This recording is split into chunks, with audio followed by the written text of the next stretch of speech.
அனைவருக்கும் வணக்கம். நாம் இன்று பார்க்க இருப்பது பெருமாளின் அவதாரங்களில் ஒன்றான கிருஷ்ணாவதாரம் ஆகும். கம்சன் ஒரு நாள் அரசவையில் வீற்றிருந்தான். அவனுடைய சகாக்கள் வந்தனர். கம்சா, நீ ஏதோ தியாகி போல உன் தங்கையை விடுவித்து விட்டாய். உன்னை கொல்ல பிறந்திருப்பவன் விஷ்ணு என்பதை நீ அறிவாய். எங்கோ அவன் வாழ்ந்து கொண்டிருக்கிறான். குழந்தை பிறந்து 1 மாதமே ஆகிறது. அவன் வளர்ந்து அதன் பிறகுதானே உன்னை கொல்ல வருவான். அப்போது பார்த்து கொள்ளலாம் என்று நினைத்து விட்டாயோ? அசரீரி சொன்னதை ஒரு பொருட்டாக நீ மதிக்கவில்லை. இதன் பலனை நீ அனுபவிக்கத்தான் போகிறாய் என கம்சனை எச்சரித்தனர். உடனே கம்சன் அரசவையை கூட்டி நமது அதிகார எல்லைக்குள் கடந்த 10 நாட்களுக்குள் பிறந்த எல்லா குழந்தைகளையும் கொன்றுவிடுமாறு கூறினான். இந்த தகவல் வசுதேவருக்கு தெரிய வந்தது. நந்தகோபருக்கு இதை தெரிவித்து கோகுலத்தில் இருக்கும் தன் குழந்தைகளான கிருஷ்ணரையும் பலராமரையும் பாதுகாக்க ஏற்பாடு செய்வது பற்றி யோசித்துக் கொண்டிருந்தனர். இந்நேரத்தில் தங்களுக்கு ஆண் குழந்தை பிறந்துள்ளதாகவே நம்பிவிட்ட கோகுல தலைவர் நந்தகோபரும் அவர் மனைவி யசோதையும் குழந்தைக்கு ஜாதகம் கணிக்க முடிவெடுத்தனர். தன் மகன் கிருஷ்ணரின் ஜாதக கணிப்பு திருநாளை மலை போல் செல்வத்தை குவித்து வைத்து கொண்டாடினார் நந்தகோபர். பசுக்களையும் பொன்னையும் நவரத்தினங்களையும் தகுதியானவர்களுக்கு தானம் செய்ய வேண்டும் என வேதம் சொல்கிறது. பிராமணர்களுக்கு இத்தகைய தகுதி இருந்தால் அவர்களுக்கு தங்கள் பொருட்களை தானமாக கொடுத்து தங்களை புனிதப்படுத்தி கொண்டனர் கோகுலவாசிகள். நந்தகோபர் மிக அதிகமாகவே தானம் கொடுத்தார். ஏனெனில் அவர் வீட்டில் லட்சுமியின் மணவாளனே பிறந்திருந்ததால் செல்வத்திற்கு ஏது குறை. கிருஷ்ணனுக்கு மிக சிறப்பாக ஜாதக கணிப்பு நிகழ்ச்சி நடந்து முடிந்தது. இதன் பிறகு கோகுலத்தின் சார்பில் கம்சனுக்கு செலுத்த வேண்டிய வரித்தொகையை செலுத்த நந்தகோபர் மதுராபுரி வந்தடைந்தார். அவரை வசுதேவர் சந்தித்தார். குழந்தைகளை கொல்ல கம்சன் முடிவெடுத்திருக்கிறான் என்ற விபரத்தை நேரடியாக சொல்லி அவரை பயமுறுத்தாமல், கோகுலத்தின் பாதுகாப்புக்கு இடைஞ்சல் வரப்போகிறது, நீங்கள் கவனமாக இருப்பது நல்லது என்று மட்டும் சொல்லி வைத்தார் வசுதேவர். வசுதேவர் சத்திரியர், நந்தகோபர் வைசியர். இருப்பினும் இவர்கள் சிறந்த நண்பர்களாக திகழ்ந்தனர். தன் நண்பர் தனக்கு தந்த எச்சரிக்கையை மறக்காத நந்தகோபர் மிக கவனமாகவே இருந்தார். இதற்குள் கம்சன் குழந்தைகளை கொல்வதற்குரிய ஏற்பாட்டை செய்து முடித்தான். சூனியக்காரியான பூதனா என்பவளை அழைத்தான் கம்சன். குழந்தைகளை கொல்லும் பொறுப்பை அவளிடம் ஒப்படைத்தான். இப்படிப்பட்ட சூனியக்காரிகளை கேசரி என்பார்கள்.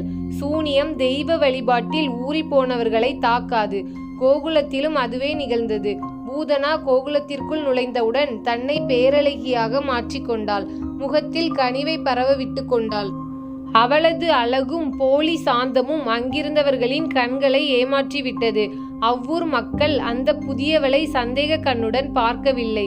நல்லவர்களின் கண்களுக்கு கெட்டது கூட நல்லதாகத்தான் தெரியும். இதை பயன்படுத்தி கொண்டு தன் மார்பில் நஞ்சை தடவி பல குழந்தைகளை அவர்களது பெற்றோர்கள் அறியாமல் கொன்றாள். அவள் நந்தகோபரின் மாளிகைக்குள் நுழைந்தாள். அவள் மீது சந்தேகம் கொள்ளாத வாயிற்காவலர்கள் அவள் யசோதையை பார்க்க வந்திருக்கலாம் என கருதி தடுக்கவில்லை. யாரும் அறியாமல் கிருஷ்ணன் படுத்திருந்த அறைக்குள் நுழைந்தாள். குழந்தையை பார்த்ததும் பூதனாவின் மனதில் ஏதோ சஞ்சலம். அது சாதாரண குழந்தையாக தெரியவில்லை. ஏதோ ஒரு சக்தி அதனுள் மறைந்து கிடப்பதை புரிந்து கொண்டாள். இருப்பினும் கம்சனின் கட்டளையை அவளால் மீற முடியுமா? குழந்தையை மடியில் வைத்தாள். அவள் மார்பு காம்பை வாயில் திணித்தாள். கிருஷ்ணன் விசப்பாலோடு அவளது உயிரையும் சேர்த்து குடித்தான். அவள் அலறினாள். கோகுலத்தையே அதிர வைத்தது அந்த அலறல்.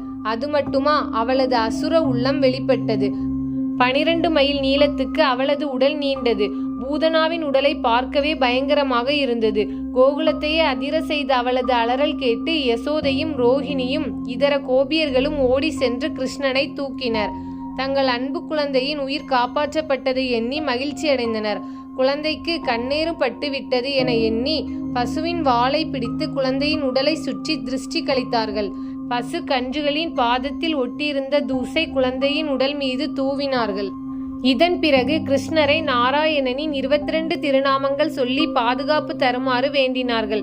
நாராயணனின் 22 திருநாமங்கள் சொல்வோர் அருகில் எந்த கெட்ட சக்திகளும் நெருங்குவதில்லை என நம்பிய கோகுல மக்கள் மணிமான், யக்னர், அச்சுதா, ஹயக்ரீவர், கேசவா, விஷ்ணு, உருக்ரமா, ஈஸ்வரா, சக்கரதாரி, கதாதரா, மதுசூதனா, குபேந்திரா, தாரசாயா, ஹலாதரா, ஸ்ருகேசா, நாராயணா, பிருணிஹர்யா, யோகேஸ்வரா, புருஷோத்தமா, கோவிந்தா, மாதவா, வைகுண்டாதிபதி என்ற நாமங்களால் அவரை பூஜித்தனர். பூதனா கொடுமைக்காரியாக இருந்தாலும் கூட, குழந்தைகளை கொன்றவள் என்றாலும் கூட, கடைசி நேரத்தில் கிருஷ்ணருக்கு பாலூட்டிய காரணத்தால் அவள் வைகுண்டத்தை அடைந்தாள். அவளது உடலை கோகுலவாசிகள் எரித்தபோது அதிலிருந்து நறுமணம் கிளம்பியது. தினமொரு கதையில் கதை கேட்ட அனைவருக்கும் நன்றி.